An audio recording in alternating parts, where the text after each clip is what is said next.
Thank you so much, Jody, for that very kind introduction, and really thank you for the incredible leadership, not only here at the Fielding School, but as a public health leader in this country and also around the world. I am really so honored to be here today because this is really an incredible school. It's a school that has such a heart and a soul. When I was preparing for this, I had the opportunity to read some of the stories of students and appreciate the different backgrounds that the students come from, 41 countries, immigrants, families of immigrants, communities of color, all ranges of ages, including somebody who I think is even as old as I am in this graduating class. All of you from different backgrounds who have come together to this school because you realized along the way the value of giving back and realized that coming to the Fielding School was one way to prepare yourself for doing that. So it is really my honor and privilege to be here. And in the regards of giving back, I also am happy to see my dear friend and colleague, Jonathan Fielding, and his wife. When he and his wife, Karen, were blessed with financial success, they decided that there was no wiser investment than to give to this school that had given so much to them. So the Fieldings in this school really embody the expression, to whom much is given, much is expected. And no matter what your background, you have really been given so much here at this school, and I hope that you will cherish that always.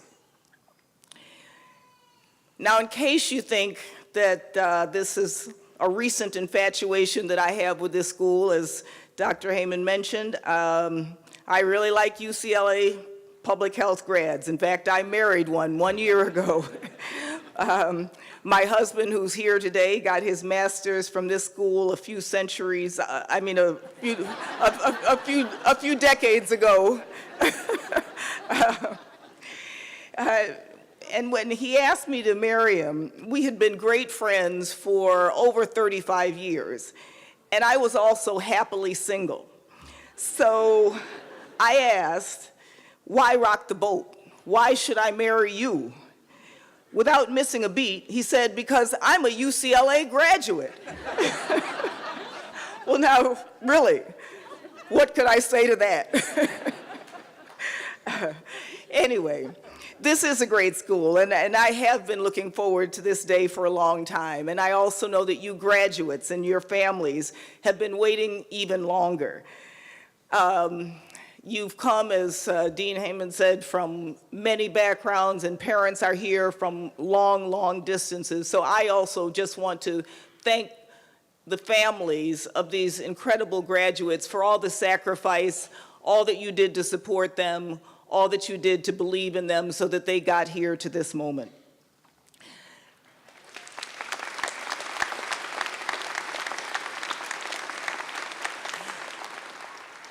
But I know that as exciting as this day is, there's also another aspect to it. You are going out into the world in very uncertain times. 2017 is no ordinary time for this country or for this world. It is a time of unprecedented change and seemingly unsurmountable challenges. Across the country and around the world, we see communities that are more economically divided and more socially disconnected than ever. Racial, religious, and political tensions are being manifest in disturbing and even violent ways. The art of the deal has replaced the art of compromise, with policymakers no longer willing to reach across partisan lines to find solutions to some of our most urgent problems. Science and even facts are being treated as fiction. I imagine you must feel sometimes a sense of unease and even confusion about how to make a difference in such a frighteningly polarized world. But also, to paraphrase Martin Luther King, the ultimate measure of our humanity is not where we stand in times in moments of comfort and convenience, but it's where we stand in times of challenge and controversy. Well, this is certainly one of those moments, a moment where who you stand with and how you take those stands are more important than ever. The good news is that you're choosing a career in public health, and that says that you've already taken a stand. With all you've learned in public health and public health sciences, your new research skills, public health practice experience, you have powerful new tools to make a difference in the health and well-being of thousands and probably even hundreds of thousands of people everywhere. That said, know-how is not enough. Fact is, for all of our scientific and technologic advances, we know that we're not where we should be or where we could be as a nation or a world. And that's where you come in.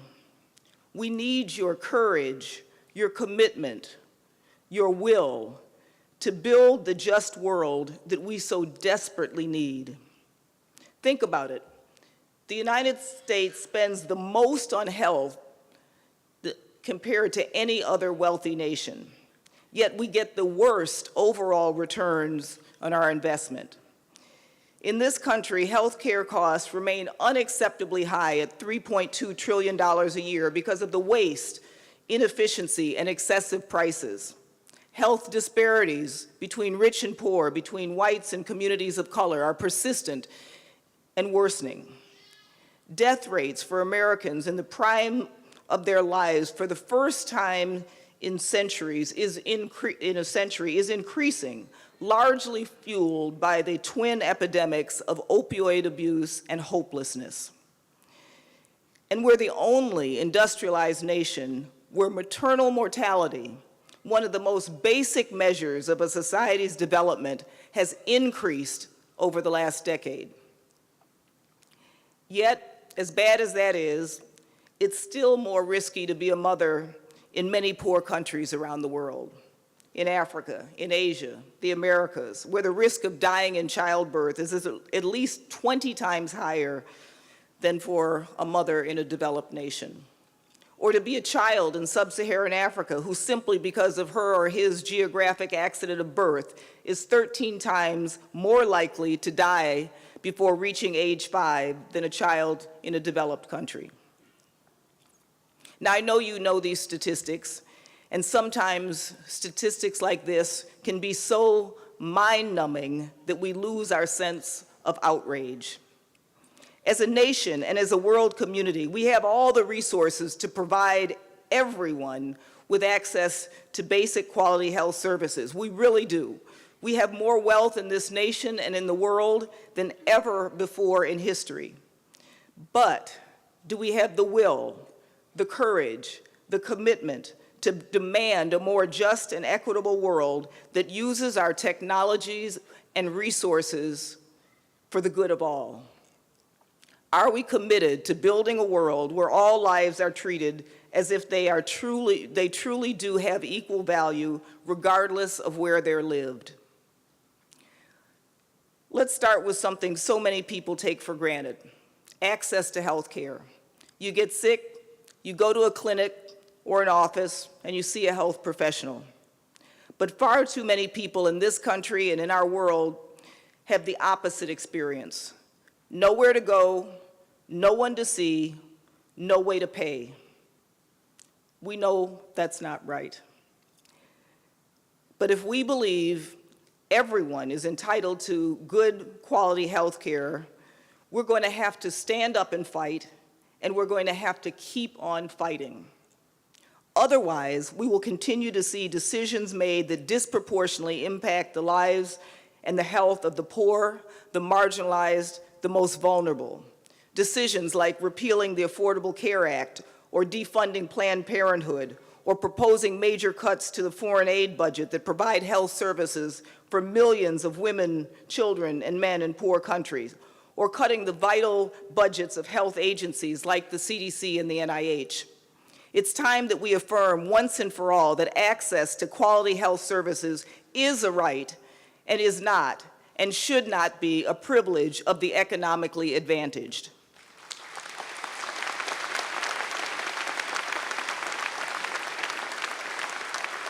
But we also know that technology and access to health services is not the whole answer. We need to see the unbreakable links between health and other aspects of our society. Think about what you've learned here. You know that health inequity comes from two main root causes. First, unequal allocation of power and resources. And second, structural inequalities that distribute power and resources not according to need, but by race, gender, class, sexual orientation, and so on. In other words, health and broader issues of equity, justice, and fairness in education, in housing, criminal justice, transportation, are all part of achieving health equity.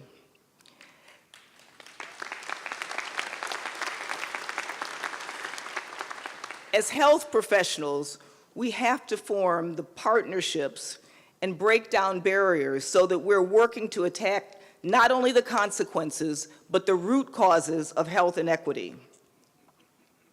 And each of us has to chart our own path to get there. When I was growing up, I didn't plan to be a doctor. In high school, I considered myself primarily a social activist, a part of the movement, any movement. Racism, Nixon, Vietnam, sexism, apartheid, pantyhose, you name it. I was against it. So I went to college to develop skills that would allow me to contribute to advancing social justice around the world. Along the way, I began to realize the central role that health plays in the lives of people in their communities. I also came to realize that social change comes much more likely by being for something than being against everything. One of the reasons I went from medicine to public health and then to fighting global poverty is because I knew my work as a pediatrician had limitations. As much as I loved caring for individual patients, I realized that the tools of health and medicine could only go so far to end unequal health in our country and in our world. Communities that are economically and environmentally healthy have healthier populations. Good schools help prepare people for good jobs. As incomes rise, dietary habits improve and obesity falls. So do alcohol and drug abuse, suicide and violent crimes. When streets are safe, children spend more time outdoors and they get more exercise. When communities thrive, we all benefit. I've been fortunate to work for incredible organizations, the Centers for Disease Control, the Gates Foundation, CARE, and now the McKinsey Social Initiative, all of these that have allowed me to live my passion for social justice and equity. And the public health community has always been an ally in the fight for social justice. We have unsurpassed experience in reducing health disparities driven by social inequity and working for change in low-income communities. We know how to build partnerships with government, business, and civil society. We know how to teach people through education.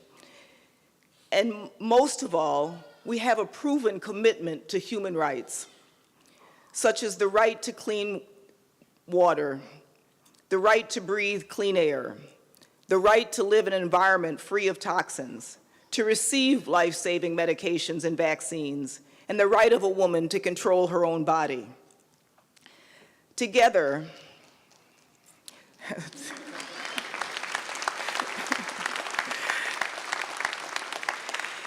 together with our knowledge, our creativity, passion, and commitment to social justice, we really can work towards building a different future. Now, next year marks the 70th anniversary of the Universal Declaration of Human Rights. Eleanor Roosevelt, who was one of my all-time sheroes, was the driving force behind this charter. In it, she gave the world a map to follow in the fight for justice and peace.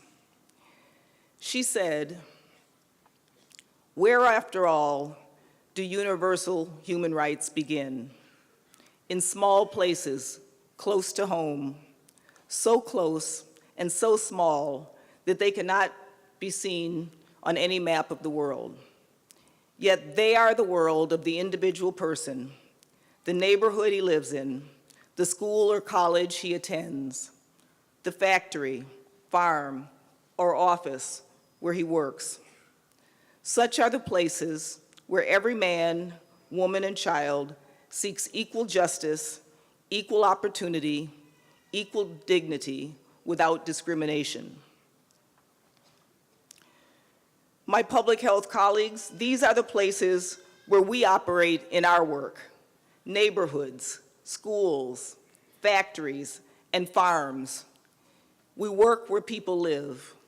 We go where people need us. And we fight for justice and equity so that all people everywhere can have the healthy, productive lives they deserve. That is who we are. That is public health.